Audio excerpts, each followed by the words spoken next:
Hello, today we're taking a look at Hero. This is available via EarlyBird, and I'd like to thank them for providing me with access. This is a document management tool. We'll just go straight into the app. It's a web app, but there is a desktop app available. I did download it and check it out. It's pretty much exactly the same as using the web app. So what you see in here is what you would see on the desktop.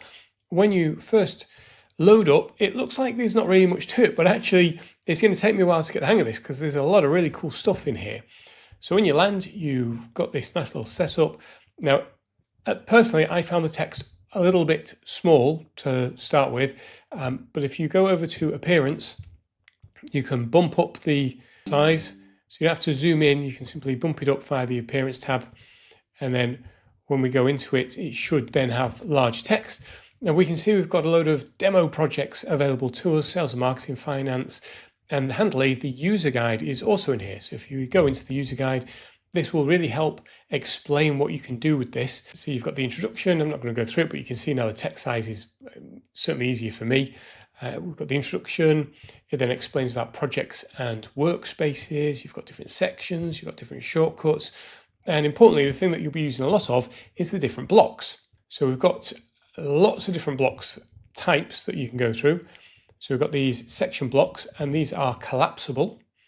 We've got the subsection blocks, also collapsible. Then you've got paragraphs and subparagraphs, header 1, 2, 3, 4, code block, callouts. You can include maths, you can embed things. You've got links, you've got quotes, you've got buttons. It's pretty much everything you would want in this kind of platform. Now, it does offer a digital signature.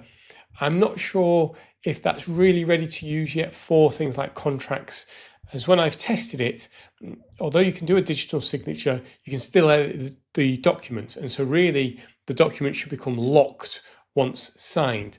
I've already fed that back. They're already working on lots of improvements around this. But one of the coolest things I've seen is in the data and tables. So we can actually create a table of information and reference that in different documents. Let me show you the one I've done quickly. So I added a new project. I've just called it EarlyBird.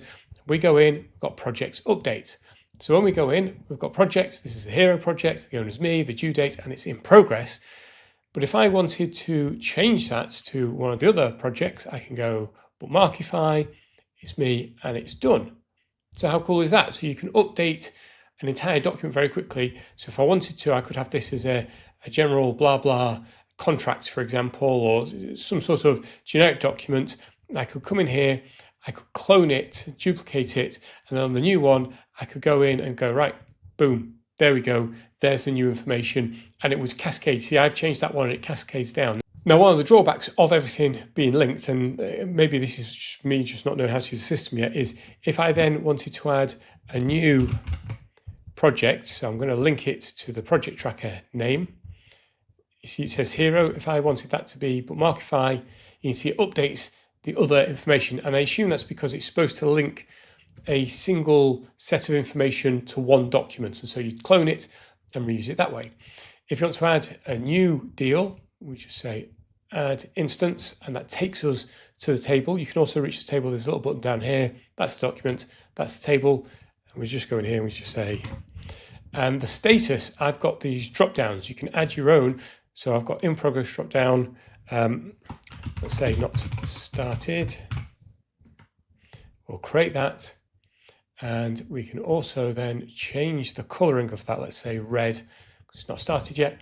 Job done. Now if we go back to the document here, new thing, and there it is. It's all updated, and we can easily switch between them. So there's plenty of little templates for you to check out. So if we go into sales and marketing, we go into Alpha Core, online form. You can see down the side here, I've got it nested. This is me adding one in. You can change the icons if you want. We've got the order form. You can see here, we've actually got 2 columns. At the top, I think it's just a table they've done this with by the looks of things. Services name, so you've got a full contract. This does have some AI built in, but it is not really polished yet. So I was experimenting with this. I've already fed this back. If we say ask AI, it says I know about this document, but if I ask it a question, what's the discount code? It says what code are you referring to? But if I scroll to the bottom of this document and I say AI, writer, and just give it a prompt of 10 reasons to use document management system, generate text. It will go ahead and generate that, and you can insert that into your document. So there we go, just say insert, and it's now added to the document. I've been told that they recommend holding off on the AI just yet, as they're about to come out with a completely revamped multi-agent system that has knowledge of your entire project and will be able to do much more sophisticated things. So you can see where they're heading with this. They're going to add AI, it's going to be interact with documents. They've got the framework in place, the pieces of the puzzle are there. They just need to put it together so that it is super useful. And I've used AI in other document management tools, and it is really helpful. When you can just type in questions about your documents and it brings you back the answers, that is absolutely fantastic. So if they nail that, this is going to be super helpful.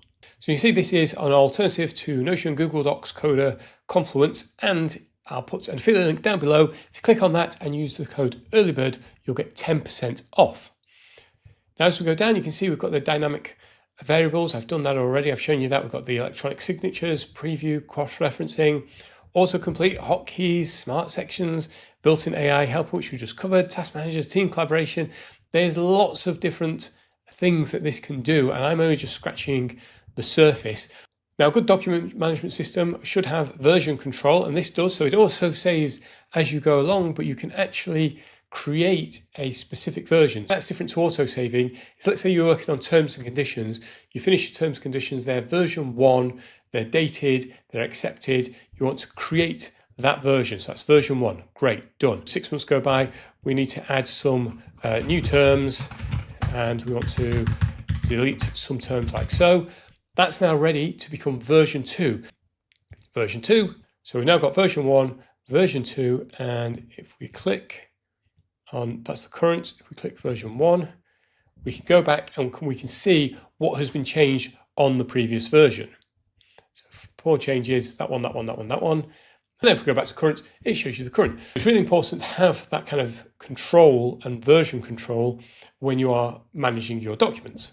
So that's just a very quick look. You can see I'm scratching the surface of this, and it can do so much already. There's tons of examples for you to look through. So we've got the key terms, we've got the SaaS agreement example, service level agreements. There's all sorts in here. And if you are trying to manage a load of documents for a company, or you want a place to standardize where everything is, your standard operating procedures, your terms and conditions, all that kind of stuff, this is definitely one to check out. If you want to learn all about the deal terms, the costs, and what you get with each tier, then please support me by clicking the affiliate link below.